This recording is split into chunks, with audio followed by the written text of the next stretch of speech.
കഴിഞ്ഞ വർഷം നടന്ന ഒരു മോശം സംഭവത്തിന് ശുഭകരമായ ഒരു അന്ത്യം ഉണ്ടായിരിക്കുന്നു എന്ന് വേണമെങ്കിൽ പറയാം. MTയുടെ രചനകളെ ആസ്പദമാക്കിയുള്ള ആന്തോളജി ചിത്രം മനോരഥങ്ങളുടെ ട്രെയിലർ ലോഞ്ച് വേദിയിലായിരുന്നു ആ വിവാദ സംഭവം ഉണ്ടായത്. ആ വേദിയിൽ വെച്ച് നടൻ ആസിഫ് അലിയോടുള്ള രമേശ് നാരായണൻ്റെ പെരുമാറ്റം വലിയ ചർച്ചയും വിവാദവുമായിരുന്നു.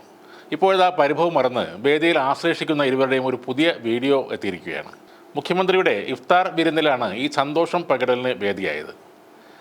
ഞാൻ എന്താ പറയുക നിങ്ങളോടെന്ന് രമേശ് നാരായണനോട് ചോദിക്കുന്ന ആസിഫ് അലിയെ നമുക്ക് ആ വീഡിയോയിൽ കാണാൻ കഴിയും. അന്ന് ആന്തോളജിയിലെ ഒരു ചിത്രത്തിന് സംഗീതം പകർന്ന രമേശ് നാരായണനെ മൊമൻറ്റോ കൊടുക്കാൻ സദസ്സിലുണ്ടായിരുന്ന ആസിഫ് അലിയെ അവതാരക ക്ഷണിച്ചു വരുത്തുകയായിരുന്നു. എന്നാൽ ആസിഫ് അലിയിൽ നിന്ന് അത് സ്വീകരിക്കാൻ വിസമ്മതിച്ച രമേശ് പിന്നീട് സംവിധായകൻ ജയരാജിൽ നിന്നാണ് അത് കൈപ്പറ്റിയത്. സോഷ്യൽ മീഡിയയിൽ ഇത് വ്യാപക വിമർശനത്തിന് ഇടയാക്കിയിരുന്നു. എന്നാൽ രമേശ് നാരായണനെതിരായ വിമർശനം വലിയൊരു സൈബർ ആക്രമണത്തിൻ്റെ ലെവലിലേക്ക് എത്തിയതോടെ ആസിഫ് അലി തന്നെ അത് അവസാനിപ്പിക്കണമെന്ന് ആവശ്യപ്പെട്ടുകൊണ്ട് രംഗത്ത് വന്നിരുന്നു. ഈ വിഷയത്തിൽ തുടർ സംസാരം വേണ്ടെന്ന് വെച്ചതാണ്. എന്നാൽ രമേശ് നാരായണൻ സാറിനെതിരെ നടക്കുന്ന ഹേറ്റ് ക്യാമ്പയിൻ കാണുന്നത് കൊണ്ടാണ് ഇപ്പോൾ സംസാരിക്കാൻ തയ്യാറാകുന്നത്. എനിക്ക് വിഷമോ പരിഭവമോ ഒന്നുമില്ല. അദ്ദേഹത്തിൻ്റെ പേര് തെറ്റിപ്പിടിച്ചതാകാം സ്വാഭാവിക പിരിമുറുക്കം അദ്ദേഹത്തിനുണ്ടായത്. എനിക്ക് അതിൽ വേറെ ബുദ്ധിമുട്ടുകൾ ഒന്നും ഉണ്ടായിട്ടില്ല. മതപരമായി വരെ ചർച്ചകൾ ഉയരുന്നു.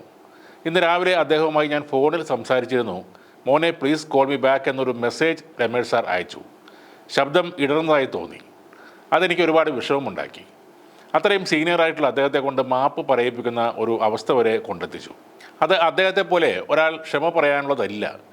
സോഷ്യൽ മീഡിയയിൽ നിന്നും ലഭിച്ച പിന്തുണയിൽ അതിയായ സന്തോഷമുണ്ട്. പക്ഷേ അദ്ദേഹത്തിനെതിരെ ഹേറ്റ് ക്യാമ്പയിൻ നടക്കുന്നതിനോട് എനിക്കൊട്ടും താല്പര്യമില്ല. ഇതാണ് അന്ന് ആസിഫ് അലി പറഞ്ഞത്.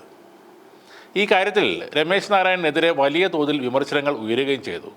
പിന്നാലെ രമേശ് നാരായണൻ പരസ്യമായി മാപ്പ് അപേക്ഷയുമായി രംഗത്ത് വന്നിരുന്നു. ആസിഫ് മൊമൻറ്റോ തരാനാണ് ഓടി വന്നത് എന്നത് തനിക്ക് അറിയില്ലായിരുന്നുവെന്നും സംഭവത്തിൽ പൊതുസമൂഹത്തോടും ആസിഫ് അലിയോടും മാപ്പ് ചോദിക്കുന്നു എന്നുമായിരുന്നു അദ്ദേഹം പറഞ്ഞത്. എന്തായാലും ഈ ഇഫ്താർ വിരുന്നിലെ കൂടിക്കാഴ്ച രമേശ് നാരായണൻ മനസ്സിൽ ഒരുപാട് ആഗ്രഹിച്ചത് തന്നെയായിരിക്കും. മൊമൻറ്റോ നൽകിയ സംഭവത്തിൽ അബദ്ധം പറ്റിപ്പോയതാണ് എന്ന കാര്യം ആ ചടങ്ങ് കണ്ടവർ ഒരിക്കലും അംഗീകരിക്കില്ല. ആസിഫ് അലി എന്നോ ഒരു സിനിമാ നടനെന്നോ എന്തിനൊരു സാധാരണ മനുഷ്യനെന്നോ പോലും പരിഗണന കൊടുക്കാതെ തീർത്തും ധിക്കാരം നിറഞ്ഞ ശരീരഭാഷയിലൂടെയാണ് അയാൾ അന്ന് ജയരാജിനെ വിളിച്ചു വരുത്തിയത്. ആ വേദിയിലിരുന്ന് പലർക്കും, പ്രത്യേകിച്ച് ഇന്ദ്രജിത്തിൻ്റെ ഭാവങ്ങൾ നോക്കിയാൽ അറിയാം രമേശ് നാരായണൻ എത്രത്തോളം അലോസരം ഉണ്ടാക്കിയെന്ന്. തൻ്റെ ആ സമയത്തെ ഒരു ബുദ്ധിമോശത്തിന് അല്ലെങ്കിൽ ആ അഹങ്കാരത്തിന് ഒരു ഖേദപ്രകടനം നടത്തണമെന്ന് രമേശ് നാരായണൻ പലപ്പോഴും ആഗ്രഹിച്ചിട്ടുണ്ടാകാം. അതിനുള്ള ഒരു വേദിയായി മാറി മുഖ്യമന്ത്രിയുടെ ഇഫ്താർ വിരുന്ന്. എന്തായാലും ആ സംഭവത്തോടെ ആസിഫ് അലിക്ക് കിട്ടിയ മൈലേജും ചെറുതല്ല. മാന്യമായ പെരുമാറ്റത്തിന്, സൗമ്യമായ പ്രതികരണത്തിന് മറുപടി എന്നോണം പിന്നീട് ഇറങ്ങിയ സിനിമകളെല്ലാം വമ്പൻ ഹിറ്റുകളായിരുന്നു.